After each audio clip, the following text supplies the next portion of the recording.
Somebody left a comment on one of my YouTube videos. It was about marketing, how to market and sell your furniture to a nationwide audience, and how do you like get your painted furniture, your handmade wood items or crafted items, how do you get them before people in such a vast sea of competition?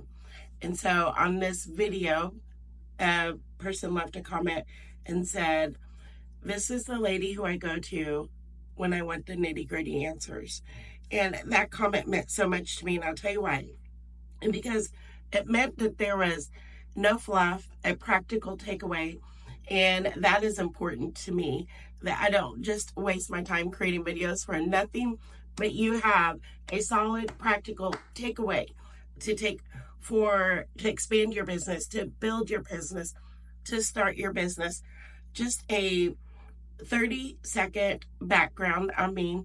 I started painting furniture with no skills or no experience about 7 years ago, 7 years ago now. And I started in my dining room, ended up in my garage as my pieces started getting a little bigger. After a year, I started selling on Etsy.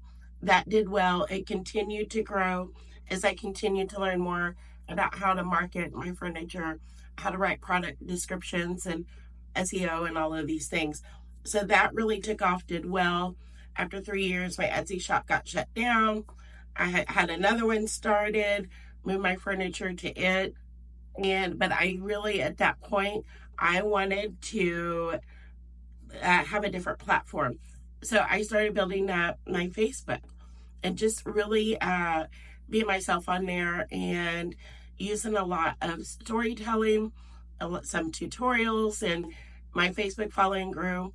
And 90% of my income right now comes through Facebook sales. So furniture selling on Facebook, and I will ship the furniture, to customers nationwide. So this month, as part of a 6-figure business, working from home, I've shipped furniture to Florida, to Tennessee. This is just in August, and we're only halfway through August. Florida to Tennessee to Pennsylvania to Arkansas to Texas to Indiana. So there's quite a bit. And then we have several more pieces waiting to go out. So how do you get from there to there, from painting something in your garage and feeling like everybody talks about this being a viable business, but I'm not seeing it? I know what that's like. And here is the number one thing that I want to tell you is you're making your product, whether you're making something from scratch or from hand, or redesigning a vintage product, or even finding something to resell as it is, like finding antiques to resell as it is. That is only half of your business. The biggest mistake that people make is they think that is 95% of their business and selling is 5%. And so that's where people go wrong. They don't put the same effort into selling that they do into creating. My business is really divided up about 50-50. 50% painting, like finding furniture, painting, and then another 50% of marketing, selling. I don't pay for any marketing. I do that all organically through social media. Like I said, oh gosh, probably 85-90% of my sales, I am still on Etsy. Close to 90% of my sales come through Facebook, where people will say, "Hey, I love that. I want to buy that. Can you make me something like that? Can I send you my armoire?" This month, in the past 30 days, I have an armoire coming from New York. I have a customer who sent me her armoire from Arizona. I'm in Missouri, so she paid to ship that from Arizona. And I'll just show you that right here real quick. This is the armoire when it arrived, and it cost $700 for a customer to ship it to me. And this is the armoire when it was completed, and it will cost $900 to ship back to her. So this is the armoire that came from Arizona. It's getting ready to get shipped back to her in a few days. And a lady from Tennessee brought her dresser to me, and when she came and brought her dresser, then she ended up purchasing another armoire that we're redesigning. So a lot of people really focus on, like furniture flippers, sellers, craftsmen, they will focus really, really hard on trying to sell on Etsy or Facebook Marketplace or, their own website. And all those can be good. They can be. Etsy is up and down, so is Facebook Marketplace. But, really, the more platforms you have, the more opportunity you have to sell things. I cannot get the same prices from Facebook Marketplace than I can from a nationwide platform. It's because my audience niche is very small, and what I make doesn't really appeal to people where I live, but it appeals to people on East and West Coast and places like that. So the part that a lot of people miss is in their venues where they sell is they don't sell often on social media. My customers, and I want to ask you, do you know who your customers are? If your customers are really young, then like if you're making some like pop culture type of furniture, you should be selling on TikTok and Instagram. My customers, 85% of my customers are women over 50, and like 45, 50, most of them are over 50, all the way up to their 80s and 90s. And so my customers are primarily not on TikTok and Instagram. I do have a TikTok and Instagram, but I don't give those near as much attention as I do Facebook. So my Facebook following at this point, it's August of 24, has gone this year from 2,000 followers up to 22,000 followers. So in a few months, grew 20,000 people because I focused on that. And I did that through reels, through videos, through letting people in, not just every single day what I'm making, but the diverse things that I'm making. I started creating these alcohol ink paintings, and these have been selling. They've been selling well. These have been selling for, I think these are like $165 for these. And I create, just, different types of things. And so, and people like it. And so like, that's a thing too, is you can concentrate too much all on one thing. Like, you don't want to put your eggs all in one basket. You want to begin distributing and having more baskets, so more revenue streams. I started recently being a brand ambassador for Rethunk Junk Paint because I love their paint. Of all of the products that I have used over the years, I've used about every type of paint product there is, or many of them. This is by far the best furniture paint I've ever used. You truly do not have to sand, and it dries to a hard, scuff resistant, you can do that. It's just very scuff resistant finish. You do not have to top coat. And it came to be that I became a brand ambassador for them, affiliate, whatever you want to call it. So I get a discount on paint. I get a commission for everybody who buys from my link. And I create content that really displays how beautifully their paint works. But it came to be that I picked up some of their paint at an antique store. A vendor was selling it. I painted the top of a dresser that I wanted to look like wood. I just painted it like a caramel color as a buffet. And I loved the way that it hardened and did not need a top coat. I'm like, this is amazing. So when they had a sale, they had a 35% off, 33% off sale. I shared it on my social media. And when I shared it, no affiliation, nothing. Just like, this is a wonderful product, y'all go get you some. So when I shared it that weekend, they reached out and they're like, hey, you know, do you want to partner with us? And I'm like, yes, I do. I love your paint. So that became another income stream. And that's how it happened. If you're wondering, like, how does that happen? If you use a product, no matter what it is, it could be, you know, I love these alcohol ink markers. It could be something like that. It could be your favorite sander. When you use, excuse me, when you use something and you really love it, make sure you really love it, give that company a shout out. Begin to create, and you're giving the people who are following you a really good tip, really, you know, a good suggestion of products that you love.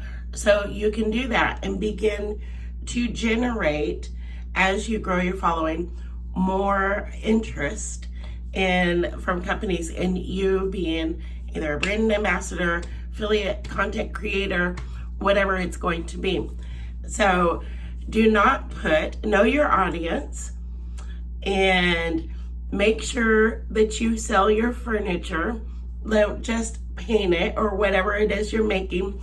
Spend at least 50% of the time, at least 40% of the time, at least, selling your furniture. Go back, look at a marketing video that I did. I think it'll have a lot of great information in there for you. But you want to like have wonderful product descriptions. Become an expert at doing that. You want to use multiple different words. You can use your market research by going and reading the descriptions of other people's products and like what really stands out to you. Who is selling well? How much are they selling? So I have sold multiple armoires this year that have gone from $4,000 to $6,500, and these are armoires that made a good profit for me, you know, that helped me to put back in my business and pay some bills. And you know, this company that we started just flipping furniture has allowed us to buy a 33-acre farm, and so we're just dreaming about what the future has. So all of that to say, don't box yourself in. Don't box yourself into your head down. I'm going to go create, put it out there, create, put it out there. You have to become a little more diverse in your business pursuits. So you have to let people know about your furniture. What makes it stand out? You know, why is it good? Are you just calling it a buffet when you could be calling it a credenza and a sidebar and a dining room accent piece or entry table? And somebody could want exactly what you have, but you're calling it a buffet and they're looking for an entry table or they're looking for a console. You may be selling an armoire, but somebody's looking for a pantry, but what you have would be perfect, but because they never enter in pantry into the search term, or they never enter in armoire, you know, your piece doesn't show up. So begin to get diverse. Start learning about SEO, search engine optimization. Naturally include it in your product descriptions. Keep things simple, concise. Let people know about you. Why should they trust you with their money? If you want to sell a dresser for $1,800, who are you that they can trust you? Your job is to alleviate the customer's anxiety from giving you their money. That's your job if you want to sell furniture. And so one of the things that I do or if you want to sell anything, not just furniture, one of the things that I do is I build confidence. You know, I've been painting for several years and I've shipped furniture to 40 states. Maybe you have not been painting for several years, or maybe you have not shipped furniture to 40 states. So how can you relieve customers' anxiety? There's always something you can say that would give them confidence in you. You could say, we hand select high quality solid wood pieces that are carefully examined, repaired when need to be, and you get, have access. If you want to request more photos or a video, you can send us your phone number. We will text them to you. We want you to have complete confidence in what you're purchasing from us. So something like that, just become an expert at relieving their anxiety. They will more easily part with it. The people who are my audience, my biggest customers, they are probably the most anxious about parting with their money online. They've heard a lot. They didn't grow up buying things online, and so they have a lot more reservation. But I let them in to my life through social media. They get to know me. They get to know who I am. They get to see pieces being packed and shipped out. They get to read reviews, and they become comfortable with who I am as a person and really trust that I'm going to honor, my deal with them. And I do. It means a lot to me. I do everything I can to take care of them. So building trust in your customer, building confidence, showing all kinds of examples of your work, and of your best work too. So I hope this information was helpful. I will tell you, I've had a few classes over the years, and I had one last fall, and there were about 6 ladies in the class. We had a Zoom class. I don't have one coming up anytime soon. I'm not saying that to advertise a class, but the people in the class were so afraid of taking that step to sell online, like through Etsy or a nationwide platform.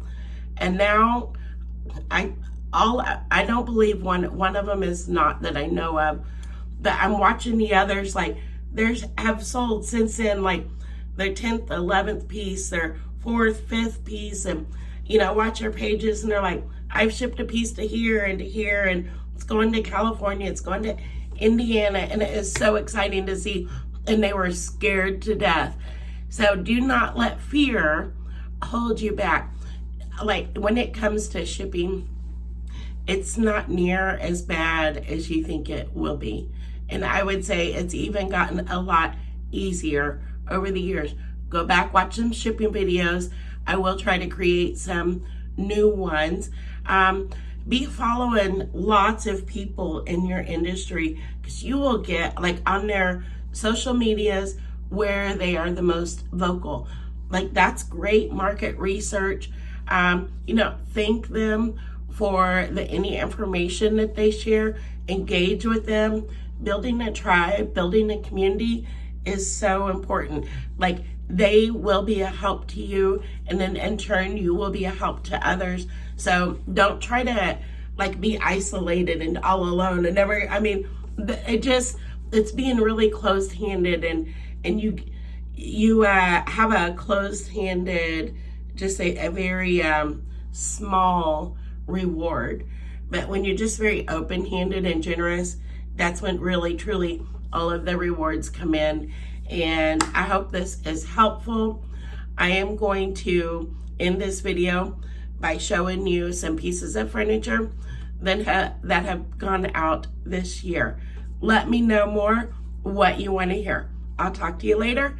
And don't forget to like and subscribe for more content about how to take your small business to the next level.